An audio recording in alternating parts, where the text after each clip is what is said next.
Okay. All praises to Yahweh by Shem, Yahushai, by Shem Kakadash. Honest to those I've learned from. Of course, those men is constantly pushing this word out on the internet, changing the minds and the hearts of Israel through the inspiration of our King and Master Yahweh by Shem Yahushai. Double honors to their teachers, the apostles of all Israel, and shalom to those of Yasharallah, seeking the truth, seeking righteousness, and hoping for edification. Shalom. All right. I'm going to go right into this one and try to get this out as quick and as expedient as possible. Pretty much, you people, you red people in America, you failed your founding fathers. They did everything they can do to try to, prepare you for this time. But you failed at every turn. You allowed these people, which are 0.8%, less than 1% of the population, to show up here and just take everything that was given to you. You just did it. You just allowed it, under the guise of them keeping down the Israelites. You allowed them to steal your inheritance, which you should have jointly been controlling the earth for that short time, because you are the people of Satan. That's what you're put on this earth to do, wicked things. And you're supposed to have, your kingdom, and you missed out on the good part of it because one house of your nation decided they wanted it all for themselves. Okay. And let's just go. We're going to start with Zechariah. We'll start with Zechariah 9 and 6. And a bastard shall dwell in Ashdod, and I will cut off the pride of the Philistines. And we can see, so you see where I'm going here. We're going straight over to that area they call two directions, the middle and the east. And ever since these people showed up in the manner of saying that they are the chosen people and acquired the land in that area, in that two direction area called the middle and the east, it has been complete turmoil and nastiness going on over there. And they set up shop in an area called Tel Aviv. And it says the bastard shall dwell in Ashdod, which is Tel Aviv is modern day Ashdod. And they are over there doing bastard things, man. Pink City. Every time I'm watching YouTube, this weirdo commercial pops up with this girl doing these dances, doing a side snake, trying to invite you to come to Israel. It's like they have no style, no flavor. They clearly aren't the people, okay? But they're over there saying they're the chosen ones, and you allowed it. Because guess what? Under the guise of them keeping down the Negroes, Latinos, and Native Americans, you let them do what they wanted to do. And now they're at a spot where they control your food, your politics, most importantly, your media, so you can't even think for yourself. The government, which govern means the control of your mind. To govern is to control mental, your mind. These people, they control your entertainment, your sports, pretty much every faction of your life. And they were able to get there because they were so good at playing the victim and keeping down the Negroes, Latinos, and Native Americans. If you take a look at Derek Chauvin, the murderous, filthy police officer that kneeled on a Negro's neck for 9 minutes because he allegedly had a $20 bill. He was trained to do so in that manner in the land of Israel. So these people have just taken your entire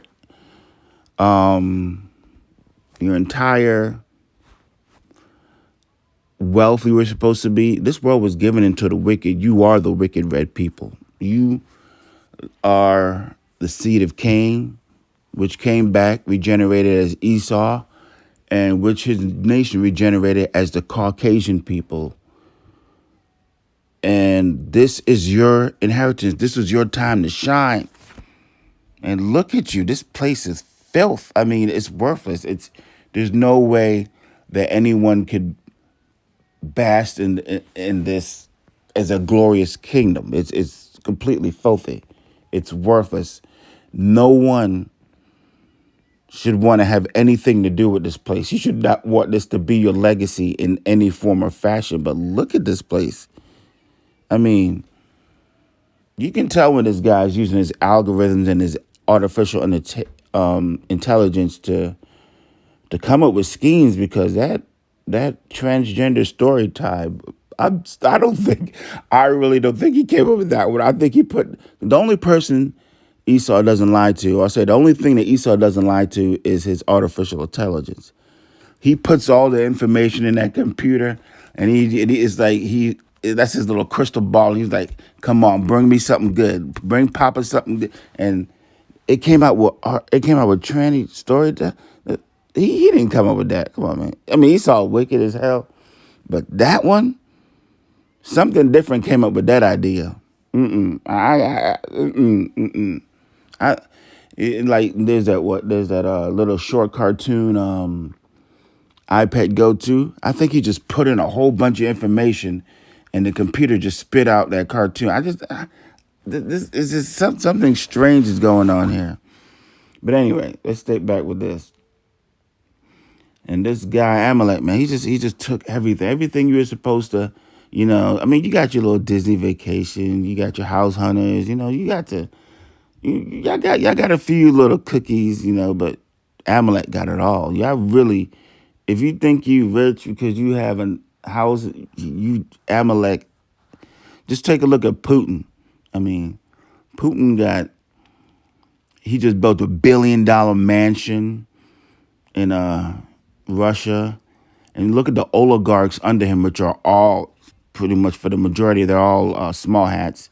These guys got yachts. Every time they're building a brand new yacht out of Amsterdam, they're building it for one of those oligarchs out of Russia. I think Bezos finally got his little close to $1 billion yacht. But these guys, I mean, they really are doing it up on the planet Earth. So we'll move on from that.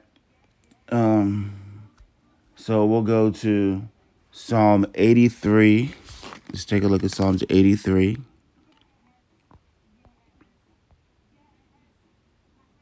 Psalms 83, we got where it talks about, those that are in confederacy against the children of Israel. And we see that the tabernacles of Edom, verse 6, and the Ishmaelites of Moab and the Hagarenes. Then it comes down to verse 7. It has Gebal and Ammon and Amalek, the Philistines with the inhabitants of Tyre. And we see that, we know that Amalek is an Edomite. He's the grandson of Esau. But I'm going to start and say that you can really see that something strange is going on at Mount Seir, because Amalek hates. He has some serious disagreements and dislikes for the Dukes of Edom, because they're the first of the nations. If we take a look at Numbers 24 and 20, it says Amalek is the first of the nations, but his end, let's look at that. It says Numbers 24 and 20, and when he looked on Amalek, he took up this parable and said, Amalek was the first of the nations, but his latter end shall be that he shall perish forever. It's over for you guys. So, but you are a member of the Edomite nation, but your separate tribe is Amalek, and you are the first of the nations. You're gonna perish forever. When Yahushua gets here, I don't know if there's gonna be anything left of you for us to get a piece of. We've messed up so many times. We were supposed to destroy you. We kept letting you get away. I don't know if there's not gonna be anything left of you, but I do know you got 1,000 years of slavery to do. So like they said, the elites will be the first fruits of slavery. But getting back to the controversy between Amalek and Esau, if we go back to Daniel and the beast, the Greeks, which are a people that ran out of that land by the Edomites, was that beast was pretty much ran through Amalek, because we could trace Alexander the Freak back to Philip of Macedonia and chase him back to Agag. So those were Amalek. Now the Dukes of Esau pretty much ran Rome.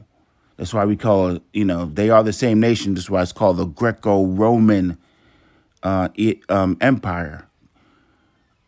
You know, so we got Amalek running the Greek beast, the leopard. We got the Dukes of Esau running pretty much Rome. But anytime there's some kind of kingdom built up, the best way I could describe it is by this movie, Needful Things. Anytime something's popping off on the earth, these Amalekites know how to jump in their little, I think, what do you have, a little buggy? They pack up all their little devices and witchcraft and they head over there and then they start doing their little wicked things. Let's just look at this movie, The Needful Things. A creepy older man, Leland Gaunt, moves to a small town in Maine and sets up an antique shop. Bad things soon follow. Because, they were there pretty much in every kingdom doing their little wickedness, trying to shoot to the top and control and rule. That's what they've done throughout all of time. They're the first of the nations. They're the little serpent.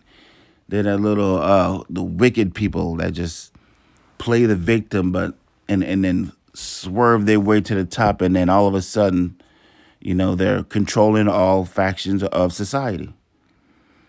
And if you remember this movie, I mean, he just got there. He got in the town. He figured out everyone went to it, started going to a store. That's what he had, a little antique store, and everyone started showing up. And as soon as someone walked through the door, he was sizing them up. Pretty much, he was just like categorizing them, just like the CIA does. What they call them, I forgot what they call them, people, handlers or whatever. They have 4 different ways they know that they can control your mind, either through sex, money, power, or they have it, whatever, those CIA people that pretty much how they get their spies into each country. He set up his shop. As soon as you walk through the door, he pretty much put you in one of the 7 categories, which are like, the 7 deadly sins. And he figured out what he can do to get you to, he destroyed that town, and he set it up. And then one little boy, I think he wanted some kind of Sandy Koufax baseball card. He got him to throw some mud on someone's clothes, and that just set off the whole town. And pretty much everybody was just starting to kill each other. And he was behind all of the turmoil in town. And that's what's going on here with Amalek. Man, they control the media. They control the money. So you want to be a rapper, you walk through the door, you looking, not a tattoo on you. But in 3 years, you got tattoos all over your face. All your teeth are gone, removed with some kind of grill. You've done all these incantations and signed these contracts, and now you're just completely, totally wicked, and you're a device. Now you're a device in his bag that he can use to destroy the nations. So that's what's going on here, man. You people you've failed your founding fathers. The one thing, though, I'll give to you, the one thing that's pretty much sewn in your fabric is that sword. You won't let go of that sword, boy. You won't let go of that gun. They want to take everything from you, but I give it to you. Y'all holding on to that gun. Let's take a look at that Constitution again. Your founding fathers. I always wondered. I was like, what is up with this Constitution? Why were they bringing out these different? You saw the words they were putting down on paper, and they said these things can't be changed. I'm like, why are they doing this? Freedom of speech? Why are they doing this? See, the founding fathers of America. I'm starting just at the end it shall speak. The Bible says it looks like they were the Dukes of Edom, and they knew that them boys, the Amalekites, were coming. They were coming like that little demon from Needful Things. They were going to come here and they're going to start, they're already starting to come here already because they owned all the slave ships. But even though they're from the same nation, they're really separate. The Amalekites on this side and the Dukes of Edom on this side. They work together. They're two wings on the same bird to control the nations and the masses. And as I've been looking at it, I think those two wings, I've been watching it. And because you got to figure things out in Babylon. Ain't nobody going to tell you nothing. You better learn how to read and write. After you learn how to read and write, then you can learn how to put words together to make a sentence. Then you can learn how to pretty much get theories. But the best thing that ever came out was this word and the prophets on the street that's giving us this word. So now that we can really put things together. But you gotta get your stuff together down here in Babylon. You gotta learn and be able to figure things out. And now that it's the end, I can pretty much watch it. I'm looking at it. It looks like in America, we have a Democratic Party and we have a Republican Party. And it pretty much looks like the Democratic Party is ran by the Pope, which are like the Dukes of Edom, and the Republican Party are ran by those Amalekites. And the head of it, I'm thinking, is just London. That's what it's looking like. I mean, this is, or it could be vice versa. The Republicans could be ran by the Pope, but I know that one of the wings is the Pope. One of the wings is the Amalekites, and the head, I believe, is coming out of London, which pretty much is ran with the Rothschild. But you got to figure things out down here.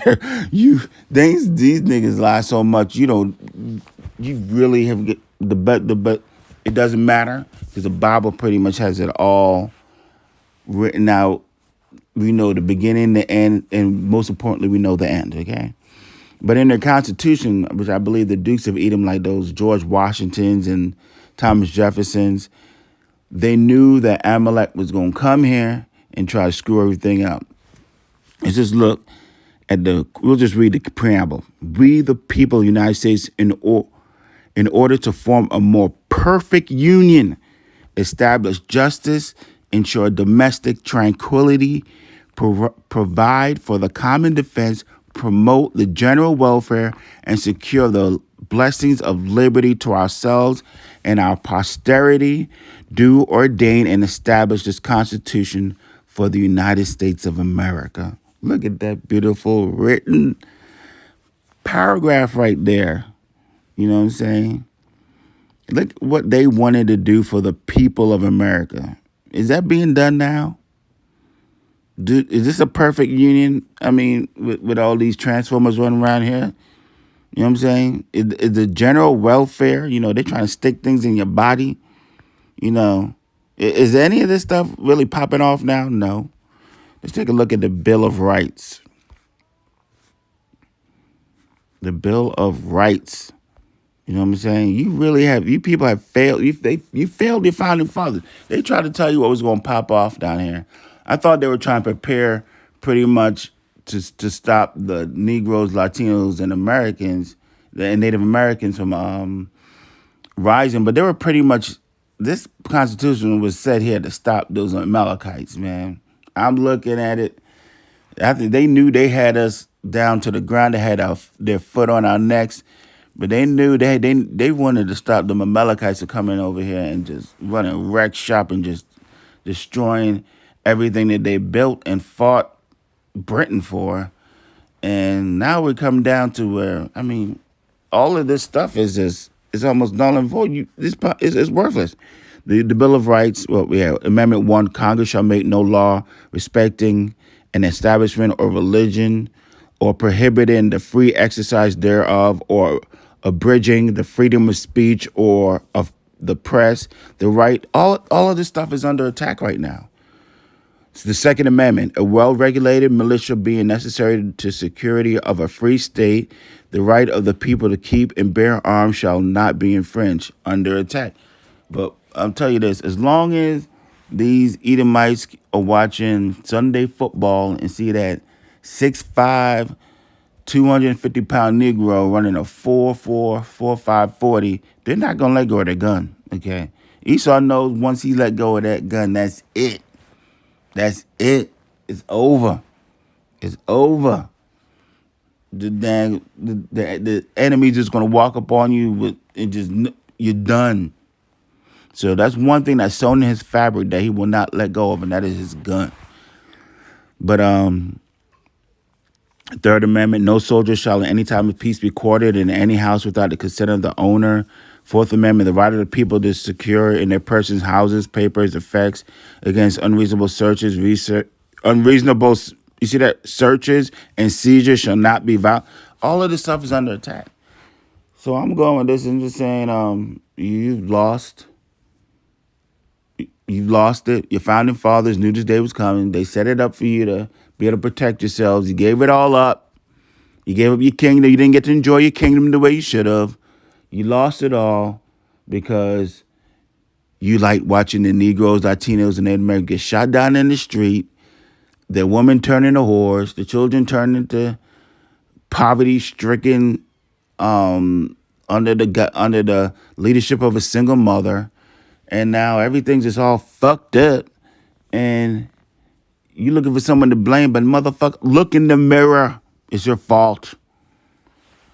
But yeah, that's what's going on in Babylon. These Amalekites are really lifting up their head. There's a controversy going on in the news. Who are the people? Why these Negroes keep thinking they're chosen? And it's all going to get sorted out very soon. So I'm going to end it there. I'm going to say all praises to Yahweh, Ba'ashem, Yahweh Shai, Ba'ashem Makar honor to those that keep bringing out this word day in and day out. Double honors to their teachers, the apostles of all Israel, the elder bishops of all Israel, the leaders. You know, I follow Great Millstone. That's where I learned this whole format of how to bring out this little bit of word from.